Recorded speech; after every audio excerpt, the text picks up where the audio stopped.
All right, hi everyone.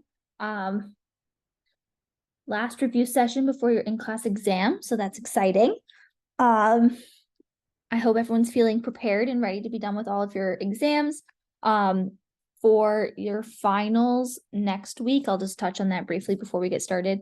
I will have another Wednesday session and I will have another Thursday session. And that will allow for the Friday people taking their final to have any last minute questions, and then that'll be it. And then that makes it fair for both the people taking Friday and the Monday sessions.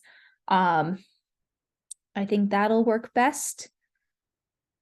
I might be able to do Tuesday, Wednesday if that works better, but I think right now we'll stick to Wednesday, Thursday, unless you guys have another question or anything like that. But if there's anything you want to see from me for your final, just let me know. And I do plan to put together a document of some practice problems so that you have some extra stuff to work on besides just looking at old exams and old practice exams. Okay, but that's final stuff. We're still working on exam 7. So for exam 7, do we have any questions that you would like to ask? And whatnot while we're here. Could you do the very last problem on the practice exam? Yeah, absolutely.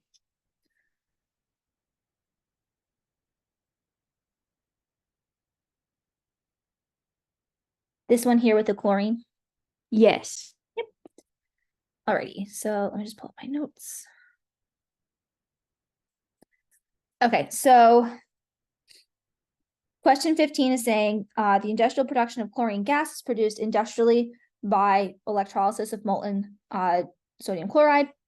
Using a current of 1500 amps, how long in hours would it take to generate 100 liters of chlorine gas at a pressure of 143 atmospheres and a temperature of 45 degrees Celsius? So the big thing to remember here is we're going to be working with molten sodium chloride. So the first thing that I would do is I would write out what that reaction is. So does anyone know the reaction of what's happening for sodium chloride?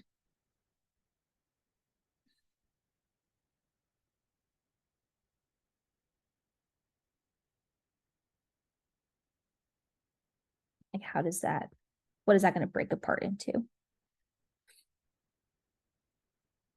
Would it just break apart into sodium and chloride? Yes, yep. Yeah. So it's going to break apart into your ions of sodium ion and chlorine ion. And then you'll have something that gets reduced and something that gets oxidized. So you will create your sodium salt or your sodium metal. That'll be Na solid. And then chlorine gas is what we're looking for here. This is in your notes too. He kind of talks about it in the PowerPoint. So if that's another reference you want to see, you can use that as well after this. But the thing to remember, or the thing to point out here is that your sodium is going to be reduced because we're getting more negative. So this is your reduction. And this is your oxidation. Okay, now anything you're doing for like this molten stuff, that will follow the same pattern there.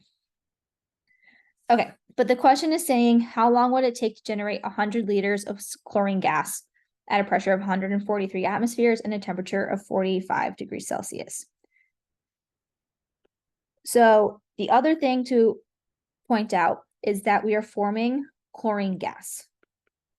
This means that this chlorine will have gas properties. So if we're looking at our question and what we're given, we have 100 liters, which is going to be a volume. We have a pressure of 143 atmospheres, which is a P. And we have a temperature component, which is 45 degrees Celsius, which is a T. Okay, so we have this P, V, and T components that we are given from our question. Another thing that we can remember is that whenever we're working with amps, we're going to be using some sort of Coulomb effect, right? We're doing some sort of reduction reaction or oxidation reaction. So we're going to have some sort of coulombs involved. So we can also remember that coulombs is equal to amps times seconds. Okay, so all of this is going to come into play. When I first looked at this, I said, okay, we are producing chlorine gas and we're given P, V, and T. This immediately triggers my brain to think, okay, I have to be using PivNert. I have to go back to things I already know from chemistry, and I have to use PV is equal to nRT in order to solve for that mole component. Because if we look back at question 14, right above it, we used some sort of mole ratio between the electrons being transferred in your redox reaction and the number of moles of that solid that you are producing. So that same thing is going to be in effect here. So using PV is equal to nRT, we can use that V, P, and T components that we have in our question to solve for the moles of chlorine that we're producing, or moles of chlorine that we have. So we were given 143 atmospheres. We're given 100 liters. We have N. Our R here is going to be the one that is the smaller version, the 0.08, because that has units of liters times atmospheres over moles Kelvin, right? We're not using energy here. We're using those pressure components. So we'll have our standard.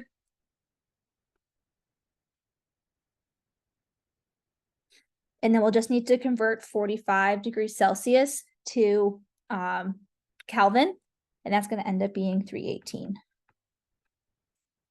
Okay, so if you solve for N here, we get N is equal to 547.99, which we can say is 548 moles of chlorine produced.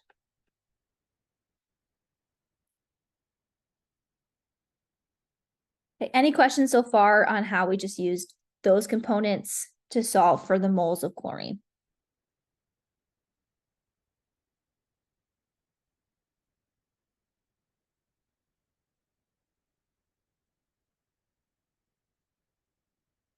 Okay, I'll take silence as a no. Feel free to use the chat or just take yourself off of mute if you do have questions.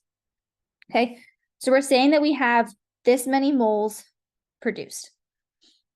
We can then use that number of moles produced to figure out how many coulombs were used in order to produce this many moles. So we can say that we have 548 moles of chlorine.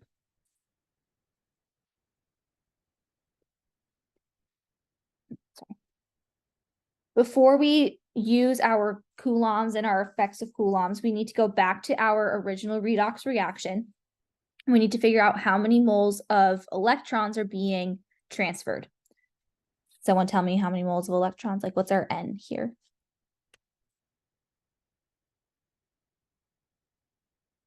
Good. Yep. Right, Nora, it is 2. Yep. I also do want to ask, Yep. don't we have to bounce the equation because we do have, okay, I was like, whenever we first wrote it, I was like, Yeah, I was going to come back to that, right? So it needs to be 2 because we do have an unbalanced equation right now. So if we look at this here, we do have 2 like Cl2. So we have 2 chlorines on our product side and we have 1 chlorine on our left. So we would need, so we're saying that we have, we needed 2 in front of our chlorines, which means we have 2 charges being produced. Okay, so where else do we need to add, or do we need to add anything else to our charges? Are there any more coefficients?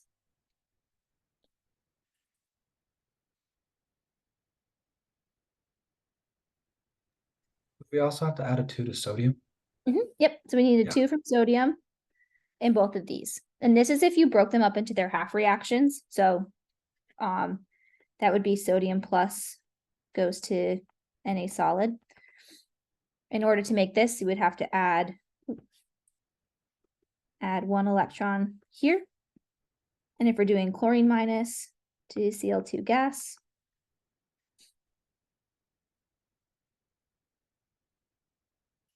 right, this has no balance of our chlorines are unbalanced right now. So this is going to be a 2 here, making that we have 2 negative charges. So we'll add 2 electrons here. So in order for those to match, we have to multiply this one by 2. So our N here is going to be 2, which is saying that we have 2 electrons being transferred, which is 2 moles of electrons. So going back to our question, we're saying that for every 1 mole of Cl2 gas that's produced, we're transferring 2 electrons. So we're saying have 2 moles of electrons.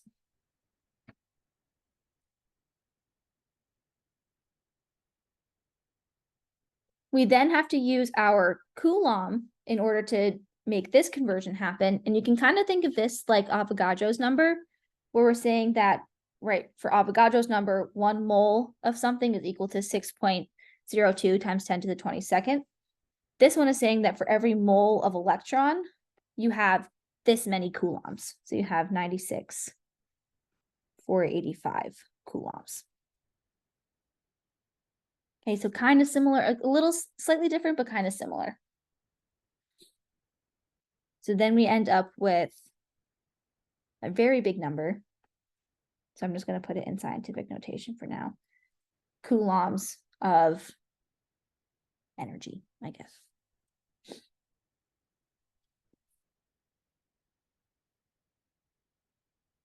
Yep, so someone asked why I have a 2 for my balanced equation.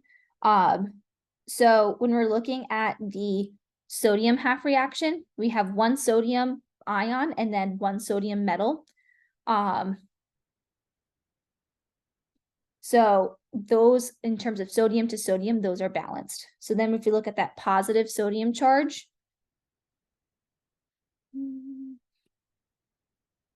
if we look at this positive sodium charge, we need to balance that out with a negative charge of our electron to make our sodium neutral on the right equal our sodium neutral on the left. So that would be the 1 electron there.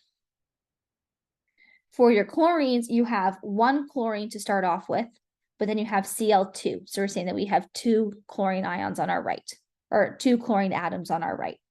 So in order to make those chlorines balance, we have to add a 2 to that chlorine on the left. Since we added 2 to the chlorine on the left, that now means that we have 2 negative charges on our left, which means that we have to add 2 negative charges in our electrons to our right-hand side of our chlorines. So then, since these are both half reactions, we have to make sure that our electron on our left equals the electron on our right. So you have to multiply this first reaction by 2 in order to make those electrons equal, which then would put a 2 in front of the sodium and a 2 in front of the sodium. So that's how I got that half reaction. Okay. And then, yes, this is Faraday's constant here, the coulombs and moles of electrons. Okay, and then the last thing for this question is going back to this coulombs is equal to amps times seconds. We now found our coulombs, so we can say that we have this many coulombs where we're given 1,500 amps from our question. And we can solve for how many seconds that's going to take. That takes 70497.8 seconds. But it's asking for this in hours. So then you can convert 60 seconds to 1 minute and 60 minutes to 1 hour. And that gets you 19.1 hours, or sorry, 19.6 hours, which is C. Yep, and N is equal to 2 is how many electrons there are and how many are being transferred, which is equal to that 2 mole of electrons that we see here when we're using our 1 mole of chlorine to 2 moles of electrons. You can see that here you have 1 mole of chlorine to 2 moles of electrons.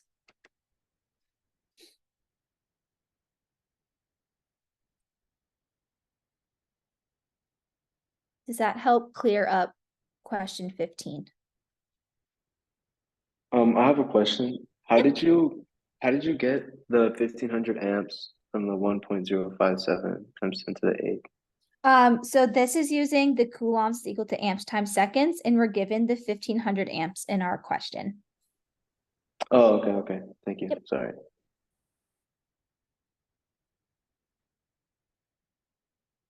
Any other questions? I had like more of a general question. Mhm. Has the worked out answers been posted? No, I was gonna post them when I get the Zoom recording from this, and I'll just post them together. Okay, thank you. So I moved it up a little bit, so hopefully it should be around like 8:30 that I get it back. Or sorry, this is go till 8:30, like 9:15-ish is my guess.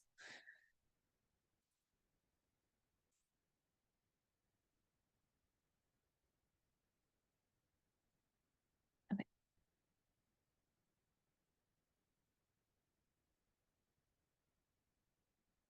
Yeah, if you have a slightly different answer than me, I wrote down 1.057 times 10 to the eighth for my coulombs, but I had my whole answer choice from before, like my answer from that beforehand, and I just used it directly, so it might be slightly different.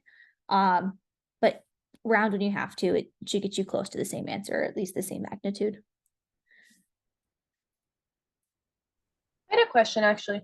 Yep. On the homework for number 11, your answer was 2.55 times 10 to the negative fourth, but the answer that was deemed correct was 2.8 times 10 to the fourth.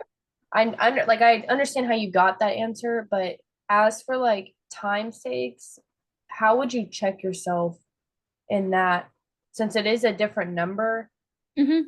But how could you check yourself for time's sake instead of, going over and doing the entire thing again? Yes, so if we look at our homework from 11, I ended up with, where is it here? I ended up with 2.55, so I rounded this to 2.6 times 10 to the negative 4 molar. So when I look at this, right, I'm like, okay, 2.6, 2.8 slightly off, but the only other thing that's within the magnitude of my answer choice is the 2.8. So right, if we look at the 0071, this is 7.1 times 10 to the negative 3, right? So comparing my exponents of my 10 to the negative 4 to 10 to the negative 4, I'm like, that's probably pretty close. Yeah. Probably close enough for me to feel comfortable with it. And similar thing, sorry, go ahead. Sorry, say he were to give us like 2.8 times 10 to the fourth, and another answer choice was 2.5 times 10 to Yep. the fourth, or negative fourth.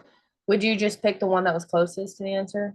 So, Or is there a way to like kind of double check yourself to see? He said in his review today that he would give you something as close as possible, and if you have like the question during the test, you can just raise your hand and he'll tell you. Oh. Yeah. Works too. yeah, He so also that said was, that this was an error. Oh. So he also got 2.55 when he calculated it out. It was just that the answer choice was wrong. Oh, okay. Thank y'all.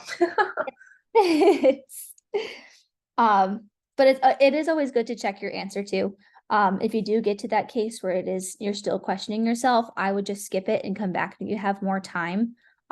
Maybe round a little earlier, and that might help you like get a less accurate answer that's more accurate because you're dealing with sig figs more, right? In my case, I tend to just keep my whole answer choice and make it so I can just hit answer every time to use it. But if you round it, then you kind of get a more accurate or scientifically appropriate answer. I got you. Thank you. Yep. Okay, I had a couple questions come in, so I'm just going to run through the chat real quick.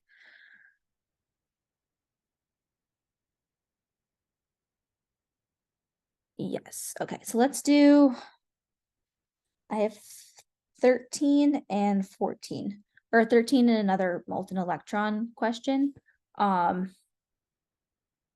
So let's do 13 and then we'll go back to 14 and then I'll answer the other questions as well. Okay, so we'll give you a break from molten stuff. So for question 13, we have consider the electrochemical cell of iron and gold doing its thing. What is the E cell for at 25 degrees Celsius? So whenever you see E cell, you always want to think of which equation?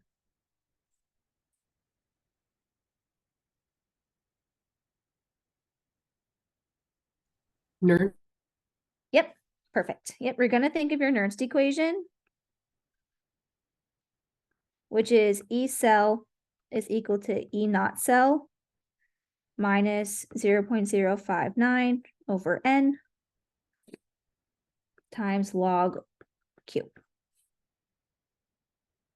Okay. So the important thing to know here is you need to write your equation. You also need to write what the actual reduction or redox reaction is happening. So what is this portion here in this notation? Anode. Yep, that's going to be your anode. And then this portion here will therefore be your cathode. So when you're writing out your reaction, you want to make sure that you're writing it so that the anode looks like your oxidation reaction. With your oxidation reaction, you're usually going to have, right, your solid metal getting into an ion form because you're getting more positive with your oxidation state. So iron will be like this. And that means that it has to be opposite for your cathode. So then, or your cathode, excuse me. So this would be your gold 3+. And this will form iron and gold solid.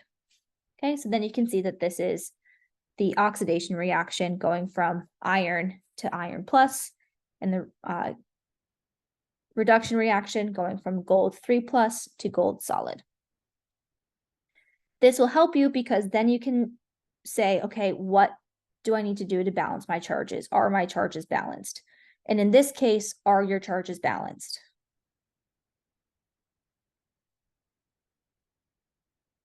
No, these are not. So if you are comfortable with balancing reactions, you could do this now and just mentally do it. If not, you can break them into your half reactions. So if we're going to do our half reactions, we can say iron solid and iron 2+. This is going to go to 2E- in order to balance those. And then your Au3+ is going to form Au solid, and this would be 3E-.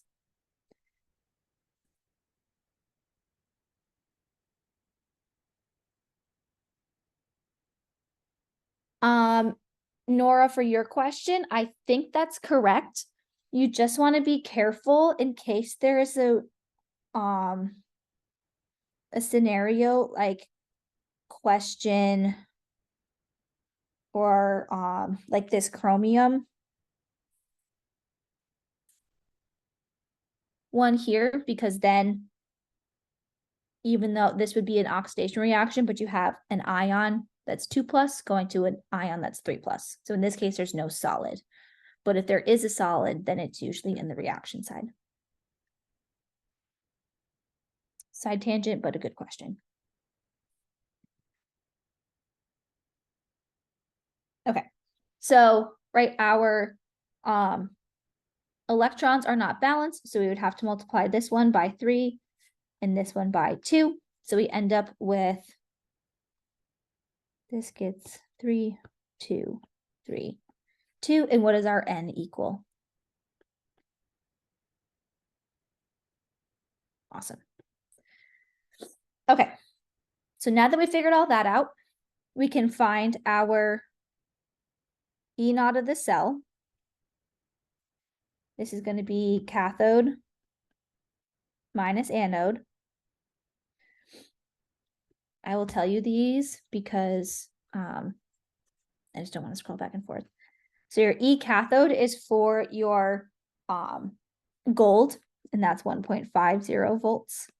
And your E anode is for your iron, and that's going to be negative 0.440. So E naught of the cell will be 1.94 volts.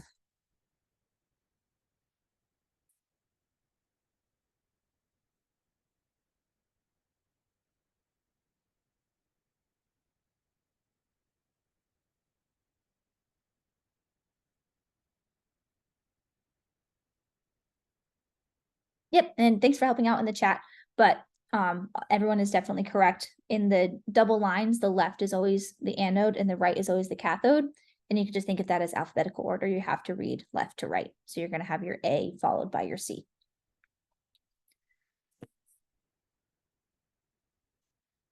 Okay, and then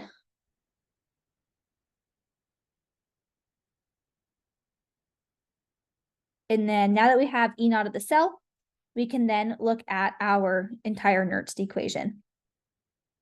We're looking for E cell. So E cell is what's going to be on our left-hand side, and that'll be 1.94 volts. We have 0.059. We said that our N was 6, so we can plug that in. And then we'll have our log of Q. Q is set up the same way that we've done Ks and Qs throughout this entire course, where it's products over reactants. So for products, we have your iron component. What is our concentration of our iron? 2.8, ma'am. Yep, it's 2.8. And do we need to add anything to that 2.8? Yes, ma'am. To the power of 3. Awesome.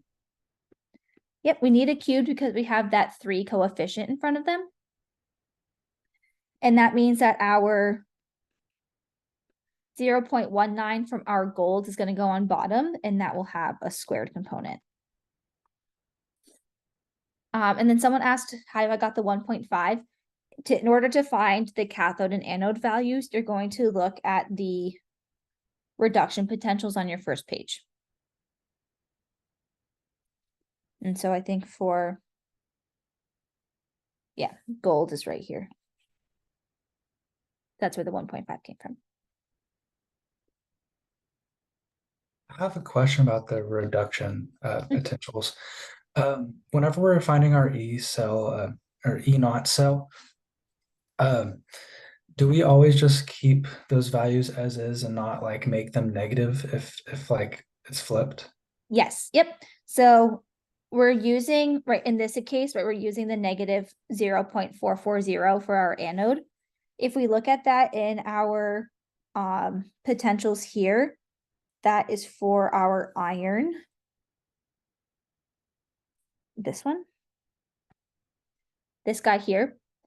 This is not the reaction that's actually happening, right? We said that the iron was the oxidation, so it's actually the reverse of this reaction. But we're going to keep it so that it's the negative 0.440 because the equation E cathode minus E anode takes into account that you're keeping them as the reduction potentials.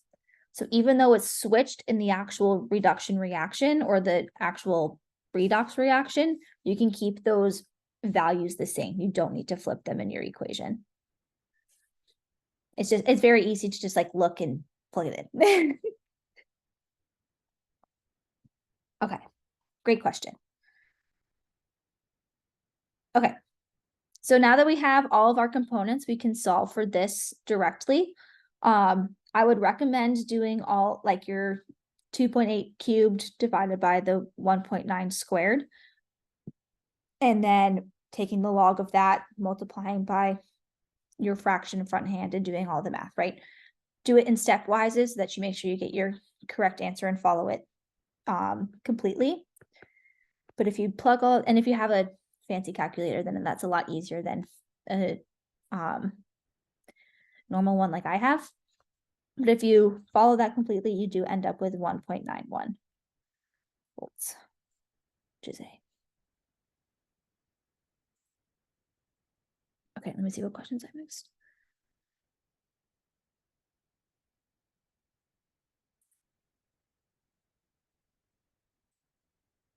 Good question, Destiny. So the 25 degrees Celsius is just telling you that it's standard conditions, where it's like a standard temperature, and that's where we measure all of our E naught cells from. So it's that same, it's just like saying it's you can use them directly, and you don't need to do anything with the 25 degrees Celsius.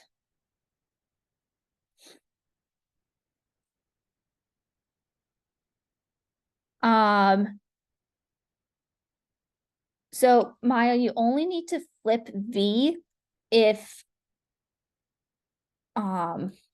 he like asks you to manipulate the equation. If you're just using E cathode minus E anode, you do not need to flip it at all. If you're using that V value outside of this E cathode minus E anode, then you have to probably flip your equation. Or if you're comparing like reduction potentials, you're comparing oxidants or reductants and you're flipping it, then you would have to flip V.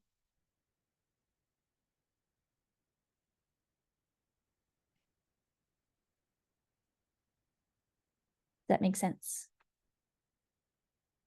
Someone asked, will the anode M always be on top of cathode M when it comes to the log Q equation? I think that means like the metal or the ion. I'm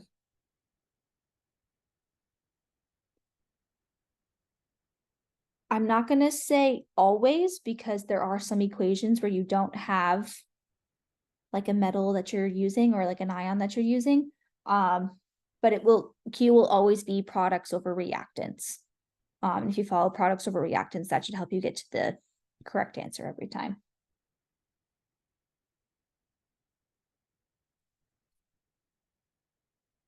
Okay. Any other questions on 13?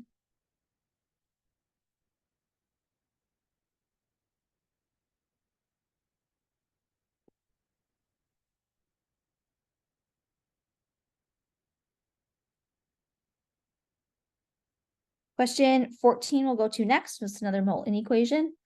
So this one is saying, consider the electrolysis of molten barium chloride. How many grams of barium metal can be produced by supplying 0.45 amps for 37 minutes? So this one is more straightforward than question 15. But again, you still want to do all of your like writing out the redox reaction and all that fun stuff there. So if we're looking at barium chloride, we're saying that barium is going to split into barium 2 plus and Cl minus. And then we'll have barium solid and chlorine gas. If we're just looking at our balancing of this equation, we have 2 chlorines on our right, 1 chlorine on our left, so we'll just add a 2 here. And that does actually balance our charges for us. And so what is going to be our N for this reaction?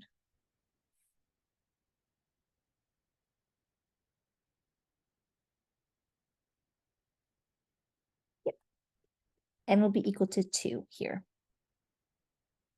And if we look at if we just look at the barium half reaction, you have barium 2 plus going to barium solid. So to balance this, it'll be 2, 8.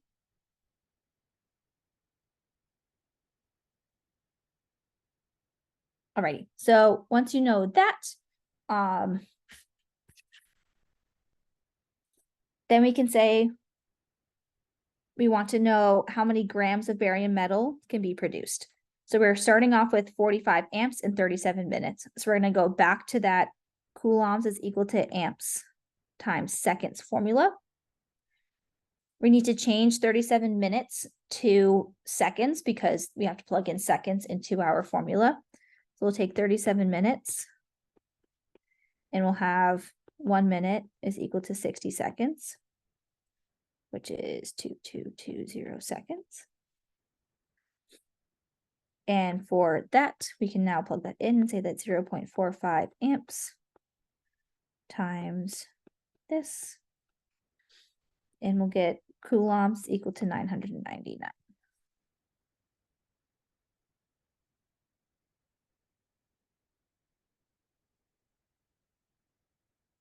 Any questions on just how to find coulombs here?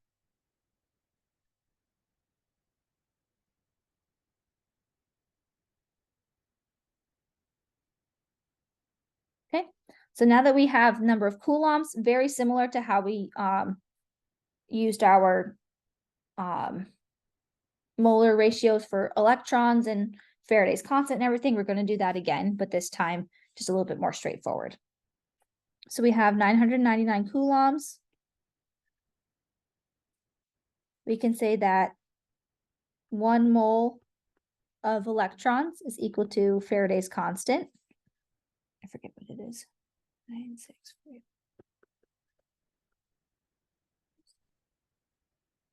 Coulombs. We said that our E is 2, or I'm sorry, our N is 2 because we're transferring 2 electrons. So for every 2 moles of electrons, how many moles of barium solid do we have? Yep, we have 1 mole of barium solid. And then in order to get to grams of barium, we can just use its molar mass from the periodic table. So we'll have 1 mole of barium equal to 137.33 grams. And we end up with 0.71095, which is 0.71 grams. I have a question. Yep. I understand how to do everything except for like how do you write out that first like Ba2 plus 2Cl minus going to Ba solid and Cl2? Like how do you know that the chlorine is going to chlorine gas and like this, like I just don't understand how to write them out to start with. Yep. So when we're looking at what we're given for like molten whatever, we have barium chlorine here. So since that is a metal and a non-metal, when we say molten, we say that's liquid. So that'll split into its ions. So you can break barium chlorine or barium chloride, excuse me, into barium 2 plus and 2Cl minus is essentially what it turns out to, because it'll break into its ions. That becomes your starting material. So that becomes your reactant side. You have to get a reduction and an oxidation reaction out of this. So if you look at your ions here, we're saying that one of these has to be oxidized. So one of them, we have to make a more positive oxidation number.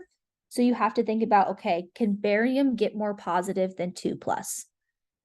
Or can chlorine get more positive than 1 minus?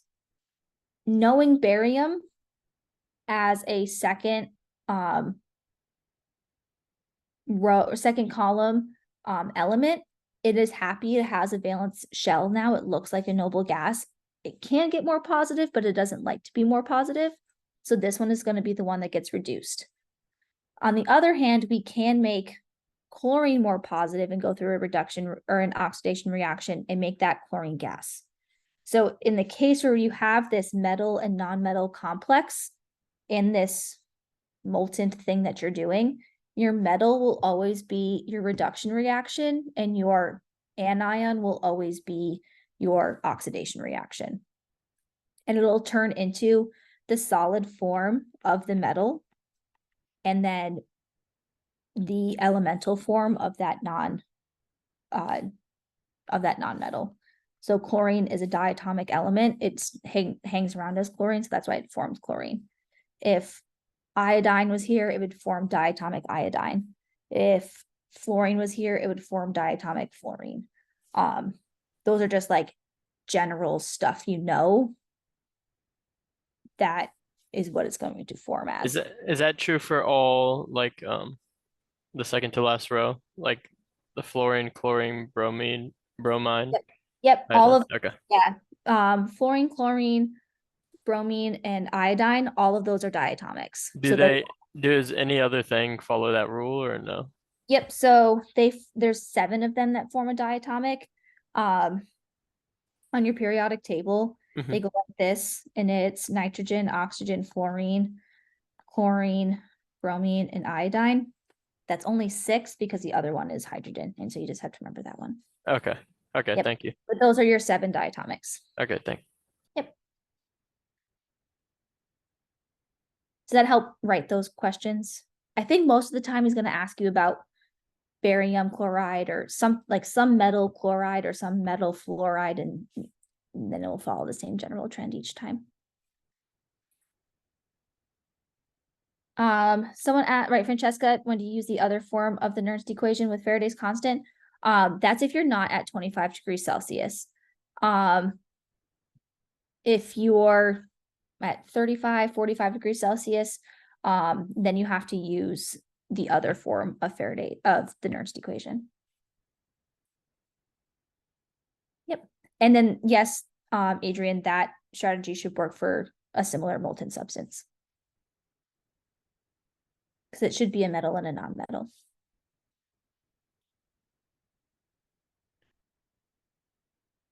Okay. I feel like I've talked so much. I Yep. have another question.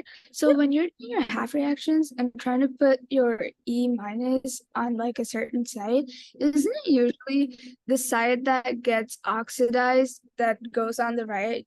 Like if you're oxidizing something, that's when you put your E minus on the right. That's how I remember it, but I think I'm wrong. That's correct. That's definitely correct. So if we look at, we'll just do like the barium one we talked about here, right? This one. Mhm. Right, barium is going from barium 2 plus to barium solid. So is this oxidation or reduction? That would be oxidation. Oh, yeah, that would be oxidation, right? No, so this one's going to be reduction. Because if we look at our oxidation states, this one has an oxidation state of 2 plus, and then Mhm. barium solid will have an oxidation state of 0. So to go from +2 to 0, you have to reduce your oxidation state, or you get more negative. And so because you're getting more negative, that relates to reduction values. So if you're reducing, then you have to gain electrons. So that's why your electrons are on your reactant side. Okay, because I remember like like the oil rig thing, like when you're oxidizing, it's okay. I think I'm just confused. Thank you though, this Yep. helps. Yep. And then, right, so if we looked at the chlorine too, we have chlorine minus goes to Cl2, and this is gas. This one, right, if we look at oxidation states, this is -1 going to 0. So you have to get more positive. So you have to gain electrons, or I'm sorry, you have to lose electrons in order to get to the chlorine 2 minus. So if we're losing, then we're going to produce 2 electrons here. And we're going to get more positive with our oxidation state and give up electrons, therefore putting them in the products. Okay, that makes sense. Thank you. Yep, absolutely.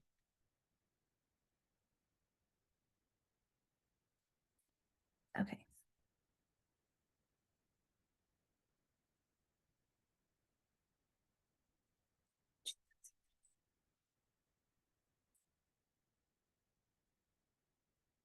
Okay, let's go over 5 and 6 here.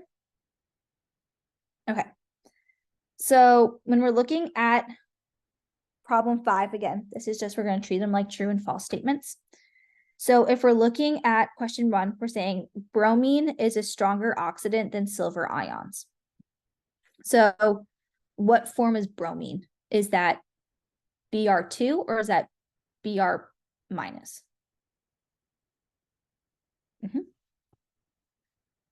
Br2 is bromine. Bromide is Br minus. Okay, and then we have silver ions, that's going to be your Ag plus. So if we look at our reduction potentials, we have Br2 up here, and then we have our silver plus here.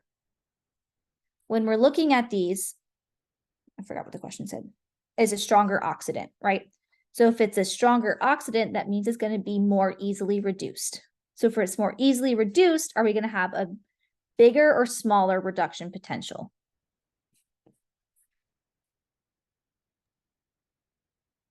Yes, yep, it's going to be your bigger reduction potential.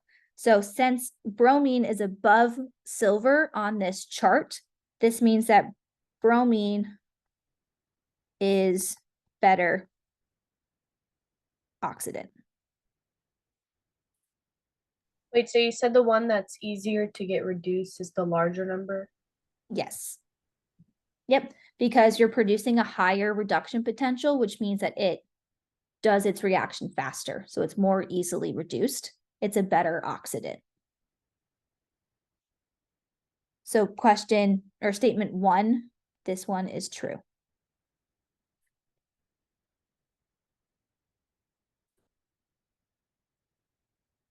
Okay, for question or statement 2, we're saying Cr3 plus is a stronger reductant than H2. So going back to our chart, we have Cr3 plus here, and we have H2 here. Okay.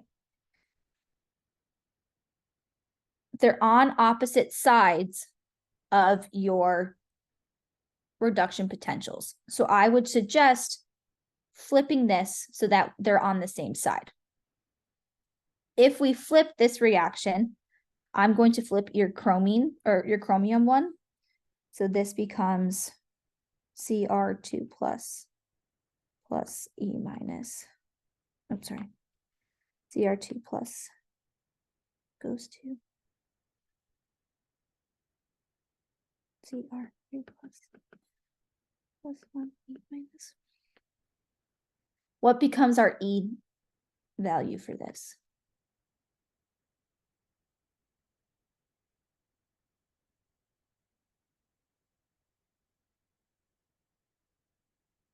Yes, it would be positive.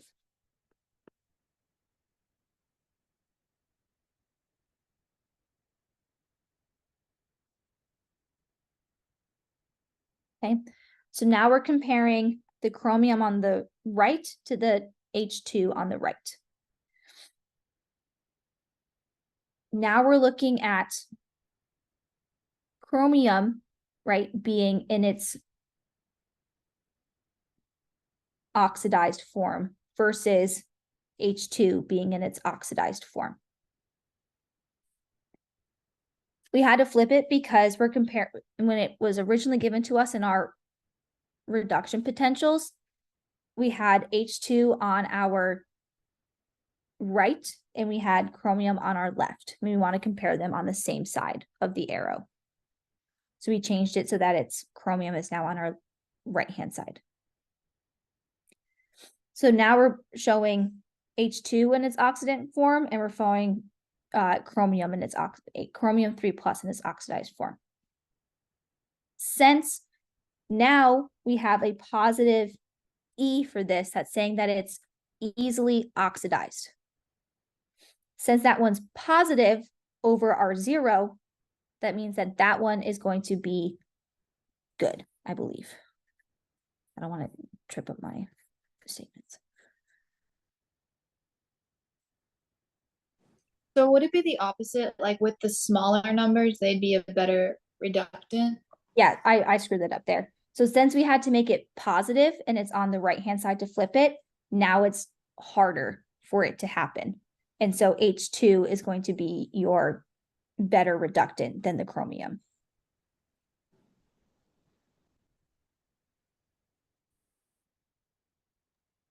I think I did it better. When I asked Dr. Lindahl about this, he was talking about how chromium is on the opposite side. Can you kind of explain that? Yeah, so right, when we're looking at H2, H plus is the thing that likes to get reduced. Chromium is the thing that, chromium 3 plus is the thing that likes to get reduced. So if this, I'm sorry, chromium is not the thing that likes to get reduced, it prefers to be oxidized. So since this portion here is negative, we're saying that chromium 3 plus doesn't like to be reduced. It would rather go in the opposite direction to be quote unquote spontaneous or favorable in that case, right? It likes to be oxidized. So when we're talking about reductant, chromium 3 plus does not like to be reduced. It likes to be oxidized instead. Does that help a little bit, Adrian? I think I'll just stick to we have to flip it and then it becomes positive, so then it's a better oxidant. Yes, I think that's easier to see. I think it's better when it's on the same side.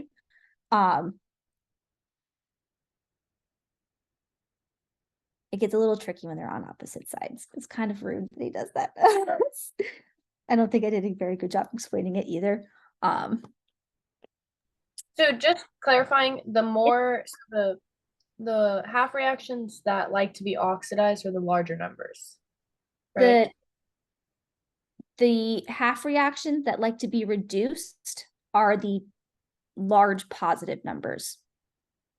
Large positive, okay. Yep. So So then, above, yeah, above like this line here. and then the ones that like to be reduced are the smaller numbers. Are Yes, negative numbers. and the negative numbers, yes. So right, these guys up here are better oxidants. These guys down here are better reductants.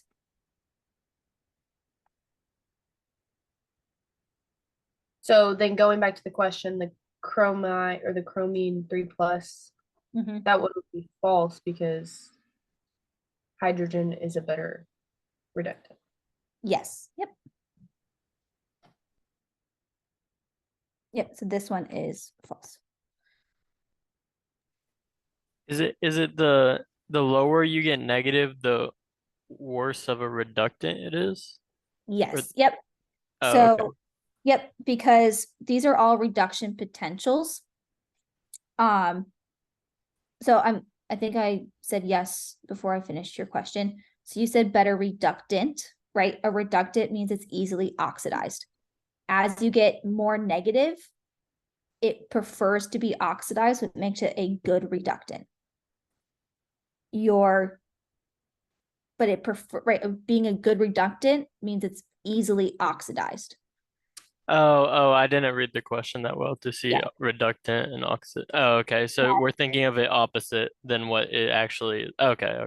Yes, Thank yep, right. It's all about right? It's oxidant and reductant. And this goes with reduction. And this goes with oxidation. So then, okay, so then the higher the positive, the better oxidation it will have? The higher the Or positive, more it'll be the better oxidant, the better reduction. And then the lower, the better reductant, Yep, the better it's oxidized. yes, yep. Sorry, so the reason why it's not a stronger reductant is because it's a large positive number, right? Yes, Because it's 0.410 volts. And so because it's a big positive number, that's why it's false. Because yes, it's not a negative lower number. yes. Okay, perfect. Thank you. Yep. When you're looking for reductants, you just look for like the smaller number and that's your stronger reductant. Yes, for your stronger reductant, you want like these aluminum, magnesium, sodium. Those are all really good reductants. Thank you. Okay. Yep. I'm still a Would little it be confused. correct? Oh, go ahead. Sorry. No, go ahead. Okay, would it be right for me to like draw a down arrow on the chart and say like better reductant and then draw like an up arrow and say like better oxidant? Yes. Yep. Absolutely. You could say, I'll do that in blue with all of my other stuff. This is better reductant. You can say this way. Better oxidant. Did I write that backwards? No, that's good. So then why would I'm still confused why that's false, because CR3 plus is a big negative number, so wouldn't it be a better reductant than 0? because it's more negative. Yes, but it's on opposite sides of your, it's on opposite sides of the reduction potential. So when you flip it to be on the right-hand side, you've now made a positive number. And so now that positive number looks like a better oxidant compared to the 0. What? I'm sorry, why would you flip it? Because 0 isn't positive nor negative, no? Yeah, so that's why we flipped the chromium one to make it from negative 0.4 to positive 0.4. Okay. So if the question specifically asked, like, if it was chromium 3+ and then like, if it just said chromium 3+ is a stronger reductant than say H+, you wouldn't flip it and then the Yes. answer would be true. Yes, yep, But because it's asking for H2, you flip it because it's on the opposite side, correct? yes, yep.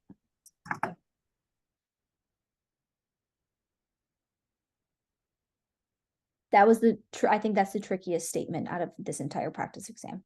So. Okay. Hopefully that didn't make you more confused. Okay, and then for question 3, the thermodynamic reduction potential of the standard hydrogen electron is defined to be 1 unit of activity. This is false. It's your standard of 0.00 volts. I think is what he's looking for that question. So for this one, it's only D.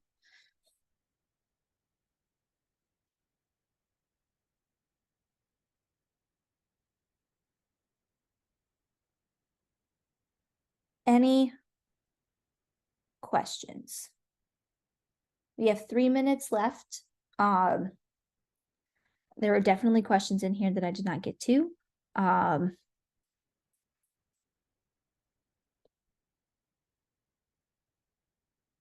Yep, so I think someone asked about balancing a basic solution.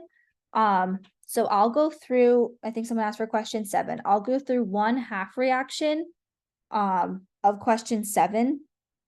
And then that can kind of show you the steps of how you do it for 1/2 reaction, and then you can go back and solve for the other half reaction. I do have both of them on the worked out solution, so you can compare your answer to that afterwards. So this will be that. So I will do the SB because I think that one's just a little bit more complicated. And this isn't a basic solution. So to write out your half reaction, you're going to keep your same non-oxygen or hydrogen elements the same. So that'll be SB solid and SbOH3. The first thing you're going to do is make sure that anything that's not hydrogen or oxygen is balanced. In this case, we have 1 SB on the left and 1 SB on the right. So those will stay, or those are already balanced. You don't need to do anything. And I'm going to do this one way. There are multiple ways to solve them. So if you don't like the way I balance equations, by all means, you do one that you like. This is just how I think it's, how I personally see how to do it. So once you solve anything that's not hydrogen or oxygen, you're going to balance your oxygens with water. You have 3 oxygens on your product side, so you're going to add 3 water molecules to your right-hand side. When you add water, you've now introduced hydrogens. So now you need to balance your hydrogens. You have 6 hydrogens on your reactants, and you have 3 hydrogens on your products from your original starting product. So you have 6 and 3, so you only need to add 3 hydrogen ions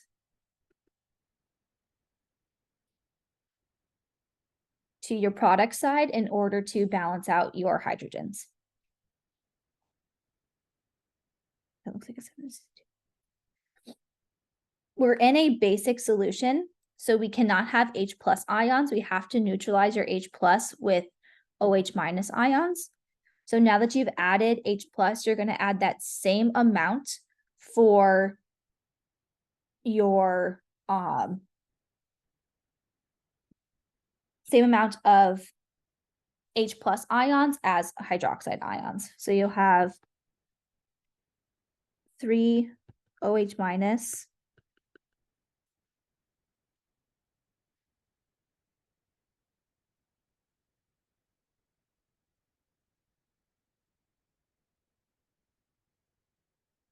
that you add to both sides. And there are only 3 oxygens because we split this into the half reaction. We're not taking into account that H2O2. That'll be in your separate half reaction. Once you have your OH minuses, your 3H plus and 3 OH minus will combine to form 3H2O.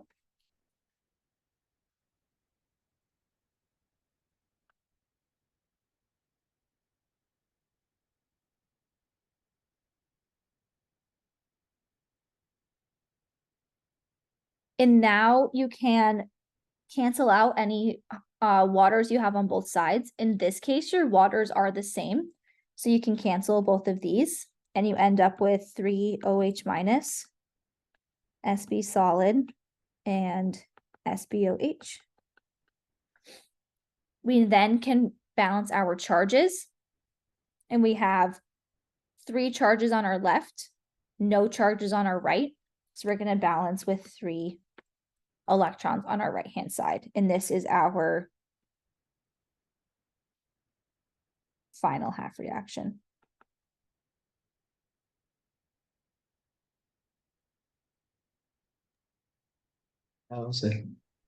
One of my questions that I had in the beginning was about when we're looking at the I guess charges. The way that I was kind of thinking about it is since we added like an OH or an H plus, we would look at the overall charges of the molecules. But if we don't have an OH or H plus added, we just look at the kind of internal charges of the molecule. Would that work or not really? I think that should be fine. I mean, internal charges, I mean oxidation states of like Yep. each part of the. Okay. Absolutely. Yep, Thank you. of course. I had a question. So for the hydrogen atoms, how like on the third step, you added the 3 on the reactant side. Is that's solely because you added the 3 waters, right? So usually, I was under the impression, sorry, I was under the impression that you had to like multiply the hydrogen atoms and then that's how many you would add to the other side. yeah, so usually you have something where it's like, right, SB on this side and then like SBO on this side. So you don't have any starting hydrogens. But in this case, we had starting hydrogens. We had 3 on the product side. So usually you would say, okay, I added 3 water molecules that have 2 waters in all, or that have 2 hydrogens in all of them. So I have to add 6. But because we had those original 3 from our original product, that's what makes it, why we only have to add 3 to this one. Okay, thank you.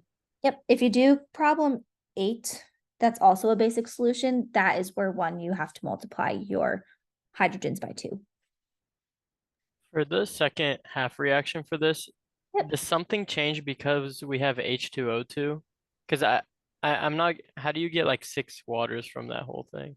Yep, so I'll do it down here. So then the other one is O2 goes to H2O2. Right, your oxygens, right, do you have anything that's not hydrogen or oxygen? No, you don't need to worry about that one. And then you can balance your oxygens. Those are already balanced with O2 and H2O2, so then you can just balance your hydrogens. You can balance your hydrogens with adding 2 H pluses. And then you have to neutralize this with hydroxides.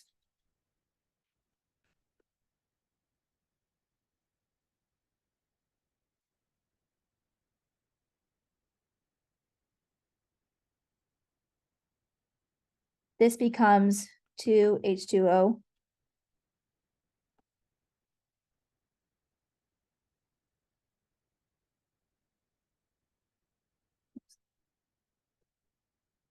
And now you have to balance your charges. So you have 2E minus 2H2O.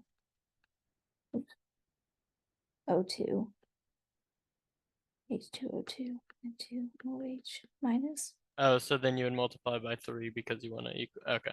Yep, so then this you have 2, and this you have 3.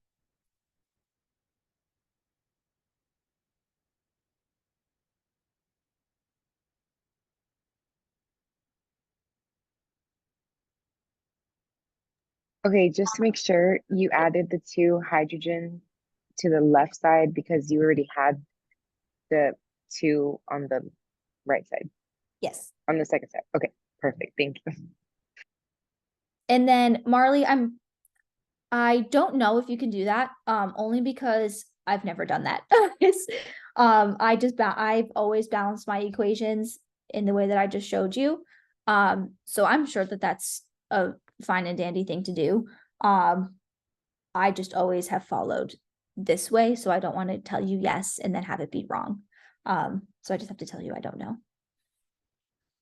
Just as a general rule, whatever, so on this, like for the O2 to H, the hydrogen peroxide, since you added OH to both sides, but then the OH plus the H plus makes H2O, Mhm. and then so you're balancing those charges between the OH minus and then the electrons, correct? Yep, so I'm looking at, right, like this side has 0 overall charge. This side has -2 overall charge. So then I have From- to add the 2E minus to the reactant side to make it negative to match the product side. Okay, so like just as a general rule, however many hydroxide ions that you add, that's how many electrons you add to the opposite side. You just want to check to make sure that nothing else has a charge in your reactants or products that you have. Right, because you might have something where it's like O minus H2O2 and 2 OH minus. In this case, you only need to add 1 electron because you already had this minus charge from your oxygen. Okay, I get that. Thank you. Yep. Alrighty, is there anything else? We are past time, so I'm probably gonna cut you off. But when this recording is done, I will post it so you can, have it if you need it. And then along with the worked out solutions. If you have any questions in the meantime, please send me an email. I will try to answer them as quickly as possible. And I will see you tomorrow. Thank you so much for coming. See you one more time. Woo. Thank you. You're so welcome. Thank you. Have a nice night.